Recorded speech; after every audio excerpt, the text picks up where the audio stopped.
Yeah, third, he doesn't ask her to marry him. He asks her to be his mistress. If you thought Bridgerton was just fluffy romance, Imagine a masked ball, a mysterious woman, a single stolen kiss. But what happens when that fairy tale ends at midnight and cold, hard reality sets in?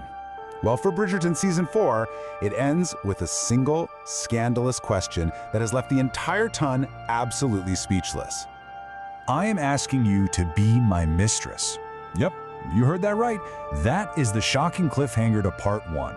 Benedict Bridgerton doesn't offer marriage to the woman he's falling for. He offers her an arrangement.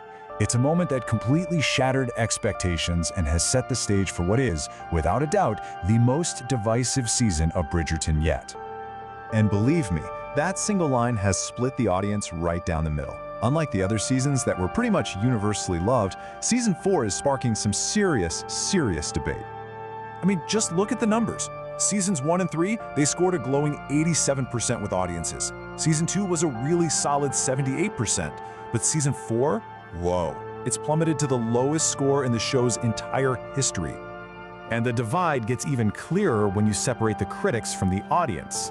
The critics are giving it a respectable 71%, but viewers, they have it way down at 54%. So what is really going on here? To understand the controversy, we have to look at what's actually been confirmed. Okay, so let's separate the confirmed facts from all the society gossip. Netflix has laid out a very clear and very suspenseful path for this season's story. First off, Netflix split the season in two. Part 1 dropped on January 29th and left us all hanging with that massive cliffhanger. Now we have to wait all the way until February 26th for the conclusion. And you know that month-long gap is just fueling endless speculation. This season also introduces some crucial new faces. Right at the center of the storm is Sophie Beck, and causing most of that storm, her cruel stepmother, Lady Araminta Gunn, along with her two stepsisters, Rosamund and Posse. So, at its heart, this season is a classic fairy tale, but it comes with a really dark and realistic twist.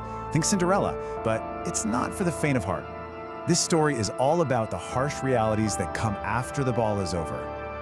On one side, we have Benedict, right? The artistic, free-spirited Bridgerton brother who's always kind of resisted settling down. He gets completely captivated by a mysterious lady in silver he meets at a masquerade ball, and he becomes obsessed with finding her again. But here's the thing. His mystery woman is Sophie Bake, a maid.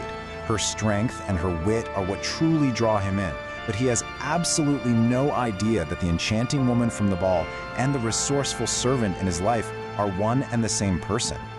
And here it is, the killer twist from the finale. Sophie's cruel stepmother and her daughters, they just moved in, right next door to the Bridgertons. The drama is now, quite literally, on their doorstep. So this setup leaves everyone, and I mean everyone, asking the same massive questions heading into Part 2. The entire fandom is just buzzing trying to figure out what happens next. Okay, first and foremost, what will Sophie say? After Benedict's incredibly insulting offer to make her his mistress instead of his wife, how is she going to respond? Is she going to accept a life in the shadows, or is she going to choose her own dignity? And that brings us to the season's real core theme, class. This isn't just about two people falling in love, it's a really brutal look at a rigid social system. Is their connection actually powerful enough to overcome that impossible divide? And of course, the big reveal we are all waiting for. When and how will Benedict finally realize that the lady in silver he's been fantasizing about is Sophie, the maid he's come to admire? You know that moment is going to change everything. But the stakes here are so much bigger than just Benedict and Sophie.